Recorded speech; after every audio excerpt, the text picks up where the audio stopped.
نحمده ونصلي علی رسولہ الکریم اما بعد بسم اللہ الرحمن الرحیم۔ رسول اللہ صلی اللہ علیہ وسلم نے فرمایا کہ جس رات مجھے معراج کرائی گئی اس رات میں ابراہیم علیہ السلام سے میری ملاقات ہوئی۔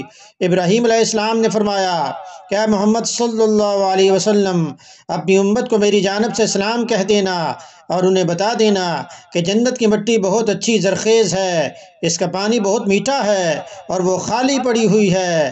اس کی باغبانی سبحان اللہ والحمد للہ ولا الہ الا اللہ واللہ اکبر ہے۔ یعنی جنت کو جنت اس لیے کہتے ہیں کہ اس میں درخت ہی درخت ہیں۔ جنت کے معنی ہوتے ہیں باغات، تو پھر خالی پڑی ہوئی ہے، اس کا مطلب یہ ہے کہ اس کے درخت بندوں کے اعمال کا ثمرہ ہیں۔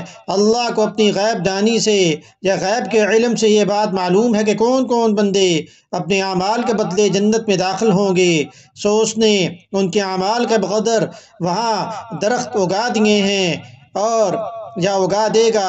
اس لحاظ سے گویا جنت درختوں سے خالی ایک میدان ہے، یعنی بندہ جتنی بار کلمات کہتا ہے اتنی درخت پیدا ہوتے چلے جاتے ہیں۔ تو اللہ پاک ہمیں زیادہ سے زیادہ ذکر کرنے کی توفیق عطا فرمائیں، کیونکہ قرآن کریم میں بھی ارشاد باری تعالی ہے کہ عقل مند لوگ وہ ہیں جو کھڑے بیٹھے اور لیٹے ہوئے یعنی ہر وقت اللہ کا ذکر جو کرتے ہیں اور آسمان و زمین کی پیدائش میں غور و فکر کرتے ہیں۔ ایک سجدہ جسے تو گراں سمجھتا ہے، ہزار سجدوں سے دیتا ہے آدمی کو نجات۔